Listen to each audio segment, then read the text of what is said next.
저는 민평년 대표를 맡고 있는 소병훈 의원입니다.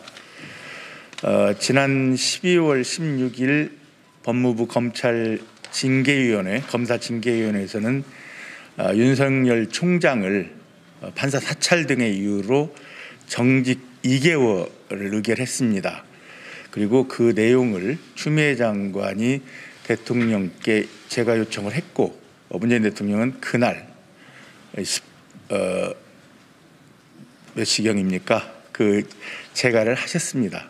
그리고서 하루쯤 지난 뒤에 윤석열 총장 측에서 그 징계 정직 처분 취소 소송을 냈고, 그리고 그 직무정지 기간 그걸 가처분 신청을 또 했습니다. 이후에 어제 그제 이틀 동안 저희 민평년을 함께하는 많은 의원님들께서 의견을 많이 주셨고, 이 부분에 대해서는 적어도 우리들이 의견을 좀 내야 되겠다 해서 지속적으로 몇 차례 SNS를 통해서 의견들을 수렴을 했고요. 그리고 이제 몇 분들 모여서 그 의견도 모아서 문안을 만들었습니다. 적어도 지금 이 시간에도 여러 국가기관에서는 징계위원회가 진행되는 것도 있을 텐데, 이런 일을 가지고 곧바로 하루 만에 진행을 정지해달라는 그런 가처분 신청을 냈다는 것도 그렇지만, 저희들이 생각하기에는 있을 수 없는 일이다. 그리고 어쩌면 검찰총장을 앞세운 또 다른 세력들의 옳지 않은 그런 시도일 수도 있다라는 생각에서 저희 민평년에서는 저희 의견을 좀 공개적으로 발표하기로 했습니다.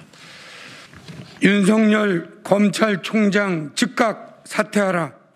윤석열 검찰총장은 검찰개혁을 막아서는 문지기 역할을 내려놓고 즉각 사퇴할 것을 촉구합니다.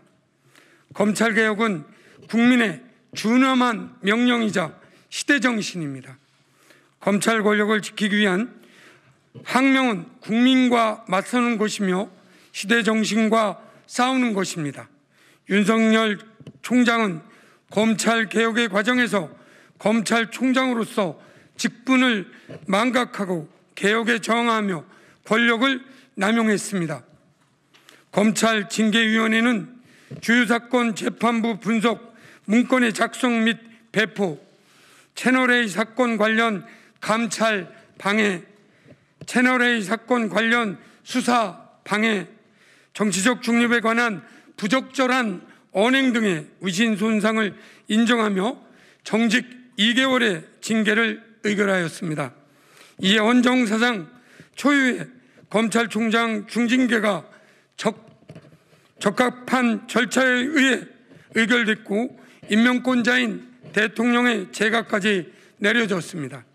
통제가 안 되는 권력의 위험성, 무소불위 검찰 권력의 민낯을 보면서 국민들은 검찰개혁의 이유를 더욱 분명하게 알게 되었습니다.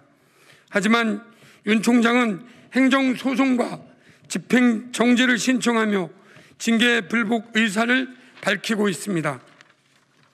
일선의 공무원이라면 징계에 대한 소명 절차를 진행할 수 있지만, 대한민국 최대 권력기관인 검찰의 수장이 검찰총장의 임명권자인 대통령의 재가까지 내려진 징계에 불복하는 것은 매우 부적절합니다.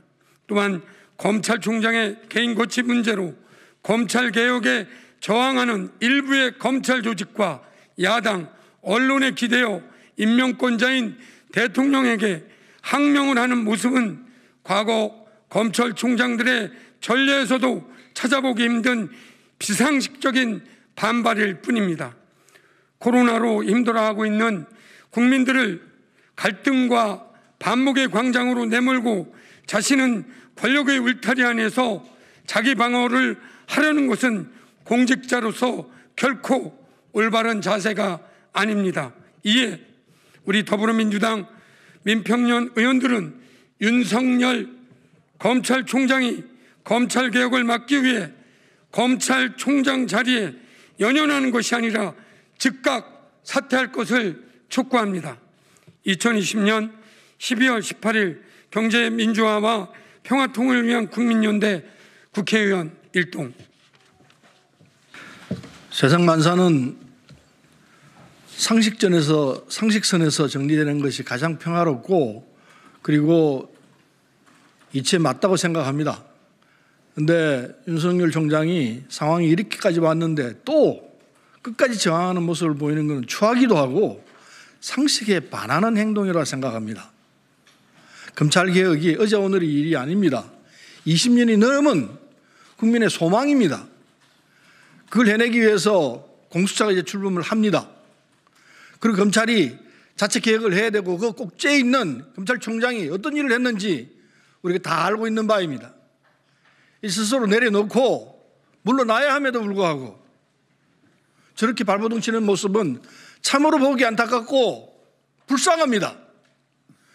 윤석열 총장은 이제 더 이상 국민으로부터 할 말이 없어야 합니다. 입 닫고 조용히 그 자리에서 내려오는 것이 합당하고